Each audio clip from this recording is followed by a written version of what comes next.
Shannon Lal. I'm the CTO with BCA Research. I joined probably 4 months ago. I've been in the tech community tech scene for 25 years, mainly in development and in management. And with me is Maria.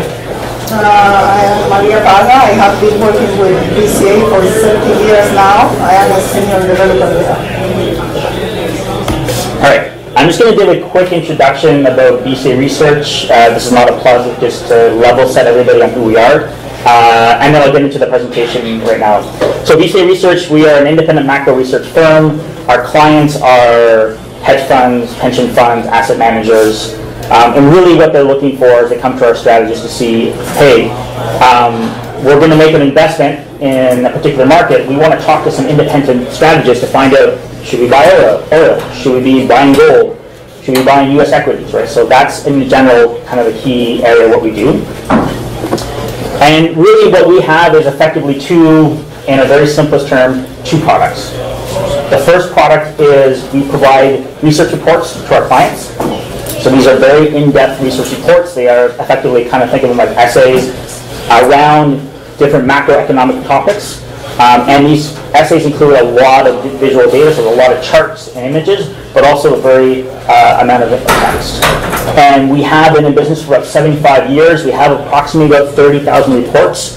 And one of the key things that's unique for us is that a vast majority of that reports are not publicly available. So they have not been trained in your standard LLMs.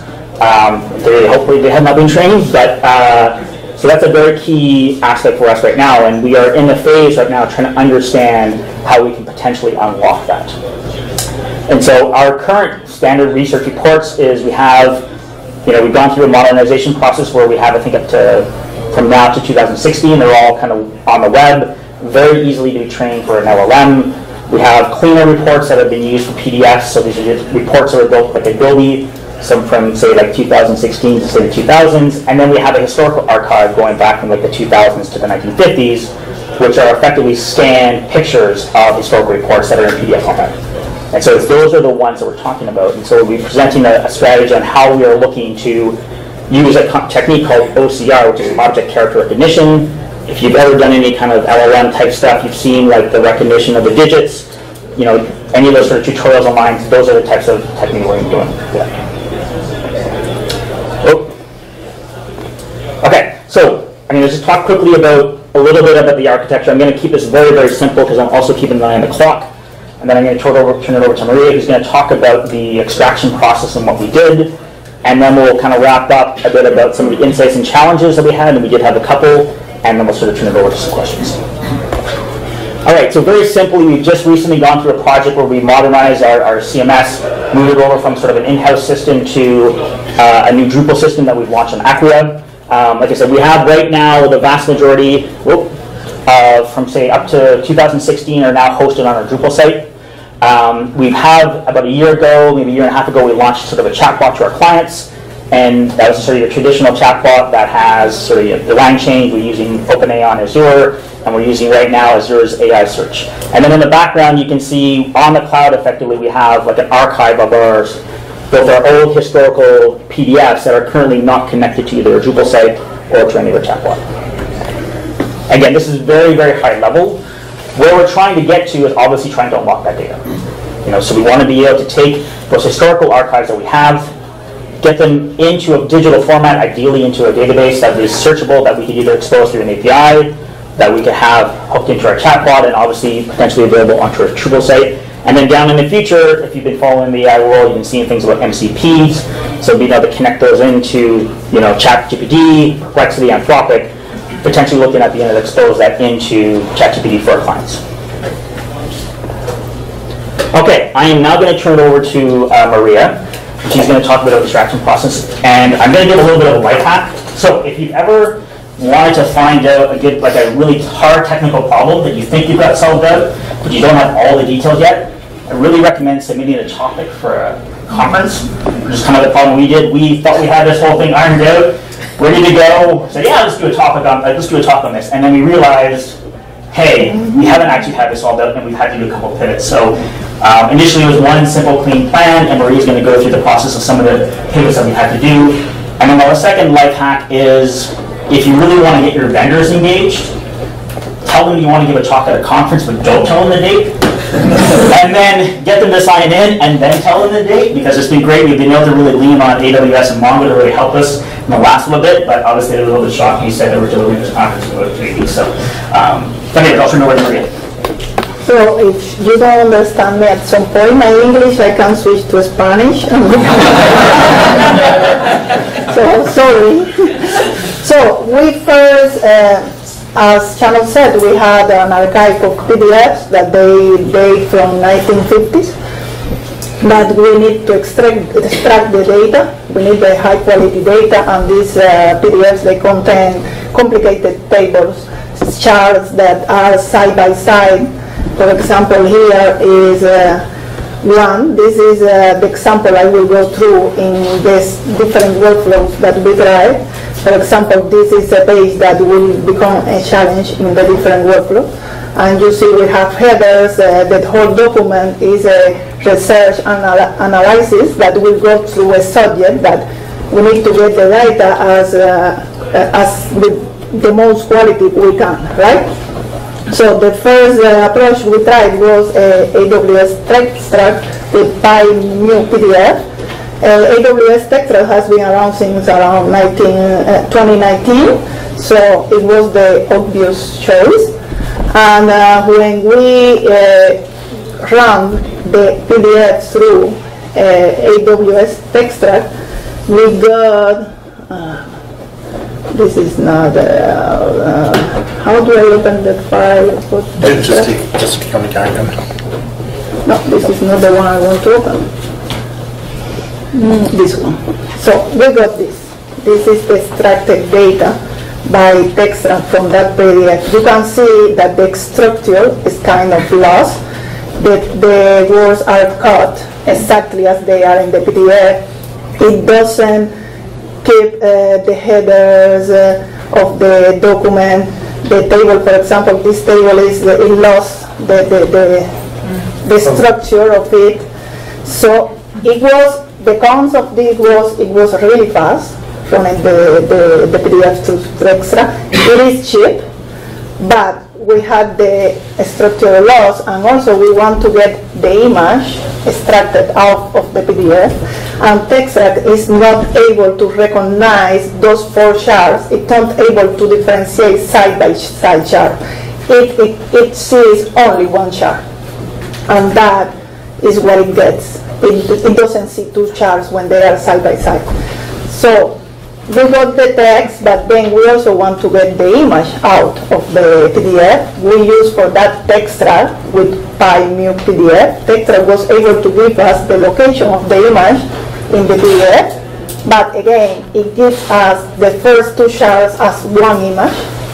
So in here,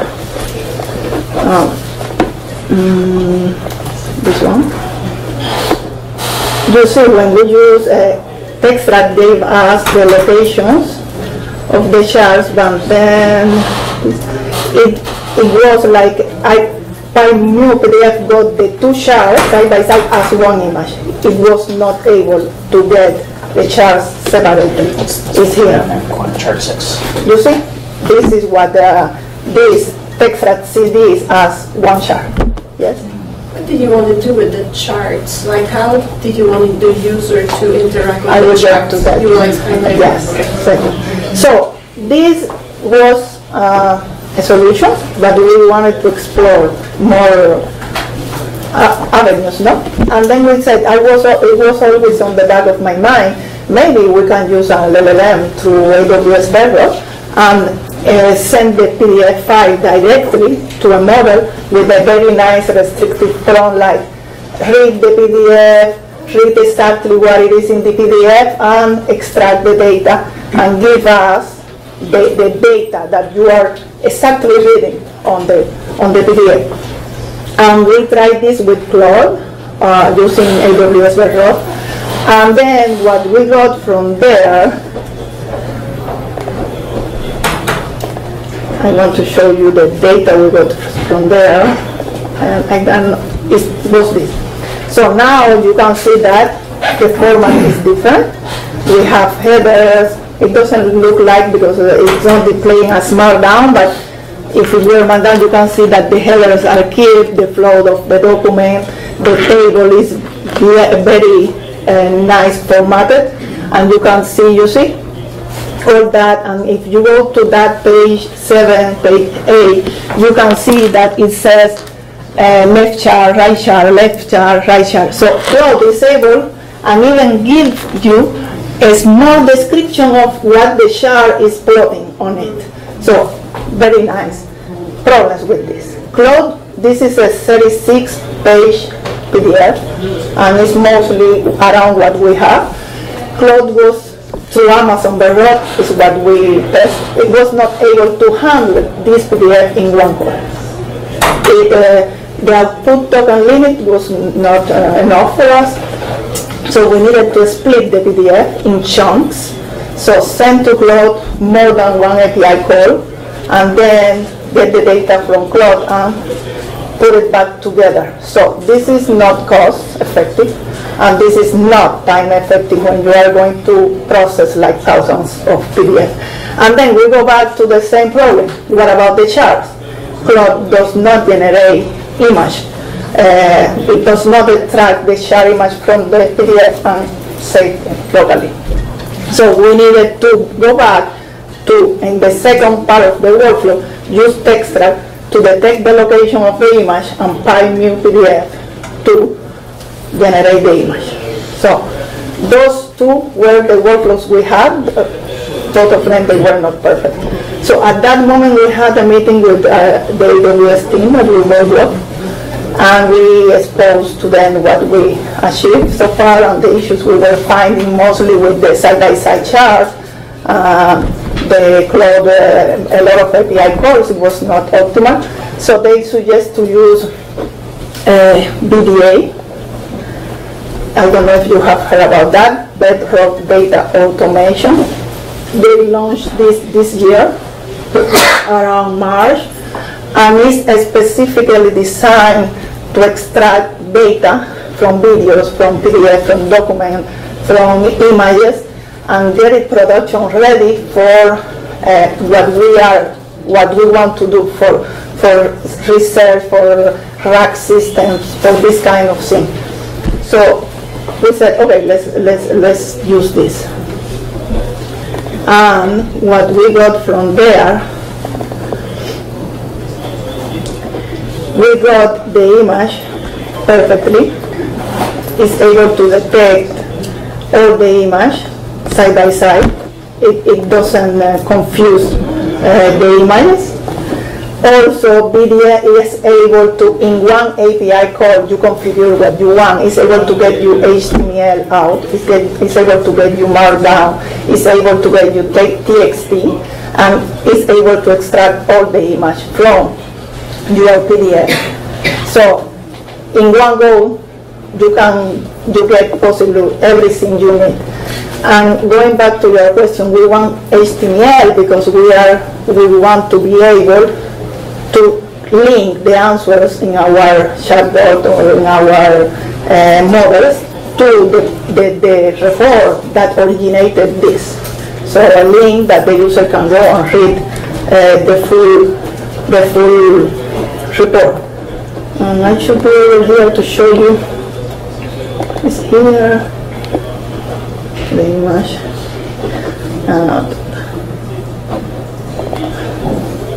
This is the TXT.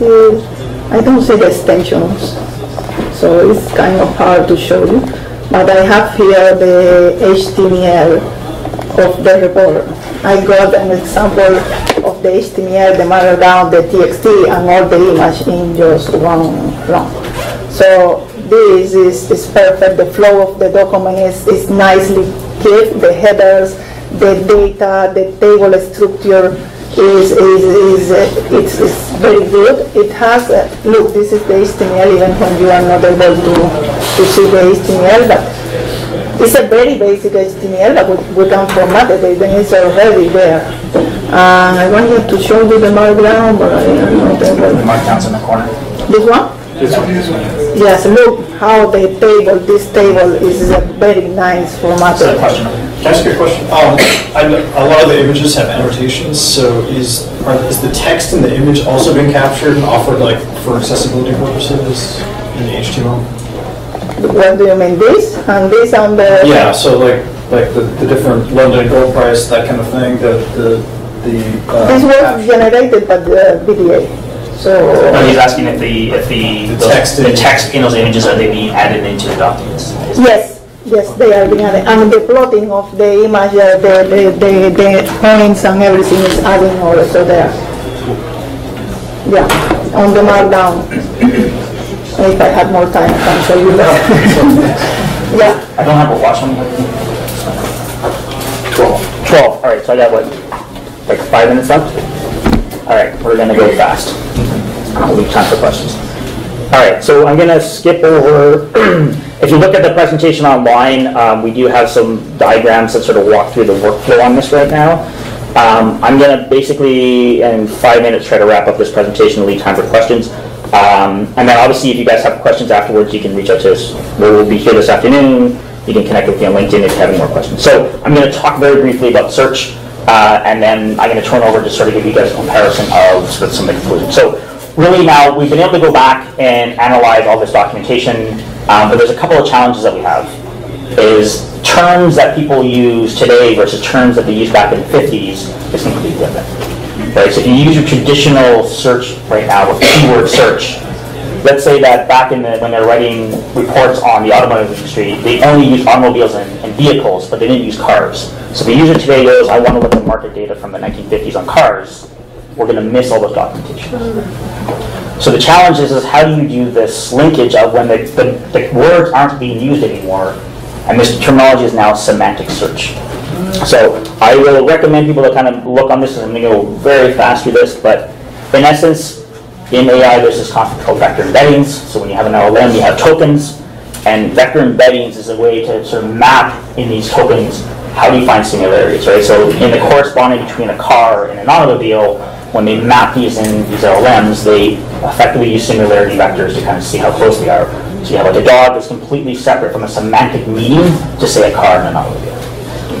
I'm going pretty fast on this. So in our workflow, just to summarize, what we've done is that once we've taken, say, like the markdown files, we now need to load these into a vector database that allows us to, how do we have the ability to search this information? So what we stand to do is we take our text document, we break them into smaller chunks, we run them through an embedding engine, which generates out the semantic meaning of the chunk of data.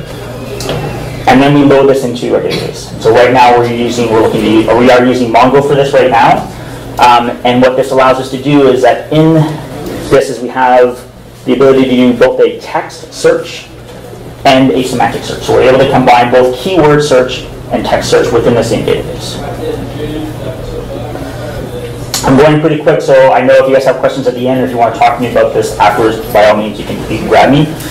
But basically what we're trying to solve is the ability to give the most relevant documents results to our customers.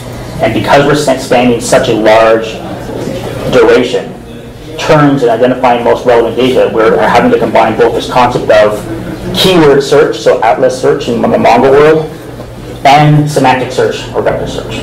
And we're using this technique that allows us to use, it's called hybrid search, where you leverage both of them and then you tune them to get the most optimal results for your customers.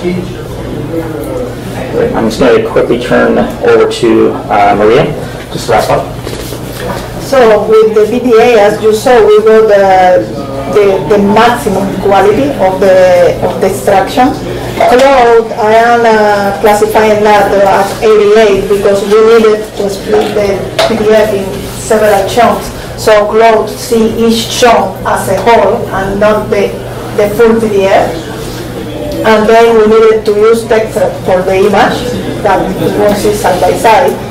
And the text accuracy is very good in BDA and Cloud, similar. Textile, it breaks the words, it analyzes each page as a whole document. It doesn't see the cohesive document. The structure preservation very good in BDA. Again, Claude 80% because we needed to chunk the document and treat it as different documents when we chunk it. Extract is not good at giving the structure, as you see on the example. The table handle is very good in BDA. In Claude is pretty good too, but extract is not good at all. As you saw, it shows you the text one sentence after the other with no structure on the table. On BDA, the data is ready to go to the RAP. On Claude, we will need to work something about the image. On Textract, we need to work about the image and about the text also to do some kind of cleaning to be ready. And the pricing, the BDA is in the middle of both. Claude is the most expensive because we need to do several calls for the same PDF. And Textract is the less expensive, but then you have a lot of handiwork to do about the quality of the text and the image extraction. So you lost here and you gain over there. It's the decision based on your user base. Okay, I know we're a bit pressed for time here right now. So I'll just do a couple quick announcements and then sort of wrap up. So just on our side, we are looking to hire kind of a principal Drupal developer, Talon. So if you are interested, you can talk to our head of recruiting this year. And then we're looking sort of more late in the fall, potentially looking at sort of maybe looking at a Python developer. I know we were pressed for time. It was sort of, we thought we could bring this together in 20 minutes, but I guess it was a little bit too ambitious. So just lastly, we want to obviously big shout out to the BCA team that's here with us today, and obviously our partners AWS and Mongo who kind of helped us in a crunch to pull this all together. We're going to be around today if you guys have any questions. I know, I'm not sure, is the presentation right now?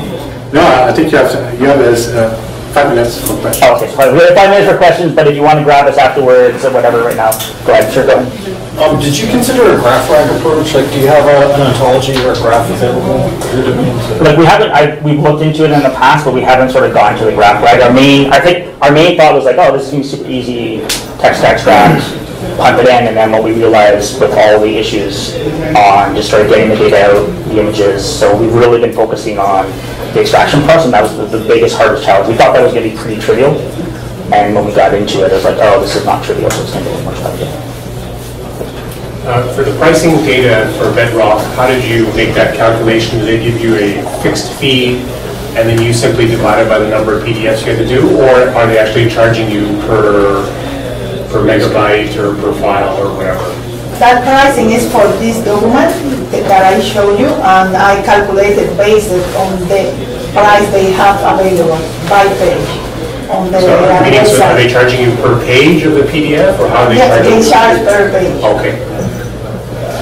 When should we use Cloud instead of Bedrock? No, we use Claude Yeah, no, up when through should- AWS Bedrock. So when should we use Cloud? I don't Based think on this, it's like never. But if you have PDF that they are less than 10 pages, for Okay. example, I would use Claude. Okay. And if you don't need image extraction from that PDF, it's very nice. okay. But you need to consider the time. I found Claude is kind of slow compared with PDA. You will need to do like a proof of concept to see pricing and timing. Yeah. And when you were trying to extract image from Cloud, did you have to put more tokens into it, or? Yeah, I went to the limit of output token that AWS Bedrock gives you is a 65K Okay. tokens output. It was not Okay. for our time. Yeah.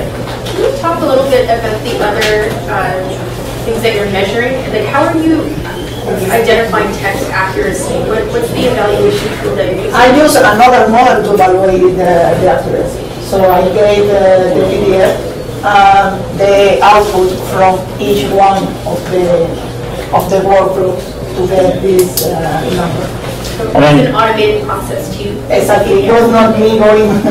Yeah. In the BDA process, when there's an option if you use something called blueprints, where they can include an accuracy score. So as they're scanning the documents, they can come out and say, this section we have like a confidence that the results we give you are in like the 95s. And that all depends. Like we did push them very aggressively to say, like, what's your standard accuracy? And I think the AWS guys were like, we're not going to give you an answer. And the main reason they're not going to give us answers is that we know we're coming here to present here, and the guy did not want to be saying Shannon told us the accuracy, and I'm in trouble, right? So we did push him really hard, but he wasn't going to give us an answer, and they just kind of kept going back to, this is like, in the BDA process, we give you an accuracy for this. And it's understandable because, like, if you look at the scanned images are really clean, but, you know, if you look at, say, like, receipts or other documents, like, obviously the quality of the PDFs or the quality of the images that you're going through this process is obviously going to dictate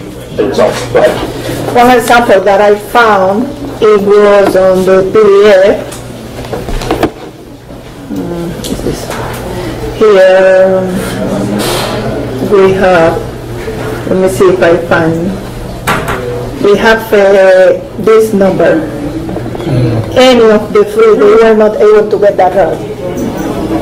Because of that, I put BDA 99% plus, because they came with 9, 10, 20, that specific thing, it was complicated for the, so just an example of this. Have you considered how you would adapt this workflow to documents that haven't been digitized yet? So these ones, well, I mean, and mine, what do you mean by not digitized? So I have a large-scale project that's taking something like 250 magazines that have never been digitized and scanning them, and I want to be able to do optical character recognition, like perform OCR. There's a ton of images in these magazines. They're old, but pop culture artifacts. So I'm just wondering, like, an opening workflow to sort of like train as you're going through the scanning process of digitizing old documents. Have you run through this process and considered? So I wasn't here when they. That isn't digital yet. So they had actually done a project. I think it was like BCA, but it was 8 years ago, and so that's why we have all these scanned documents. So they had started this project, and it's unfortunate is that they actually went through this whole flow of actually doing sort of like OCR, and that was done. I think it was like 2018. So the legacy system, they had done to do this. I'm like, okay, cool. Where's the data? And they're like, it was on a legacy system. We shut it down to we needed it. And I was like, we needed the data for this. So, but they had a team and they went through and they scanned all the documents, and that's where these PDFs are coming from. Is that at some point they scanned right now, and they had actually done an OCR and they had loaded it into images. So basically, it's like you have to scan the documents. I think once you get them into kind of a PDF format or JPEG format, then you can use the BDA process. Yeah, okay, we're sorry about that. Again, if you guys have any questions or we hear, by all means, you can reach out to us. Thank you very much. Thanks, guys.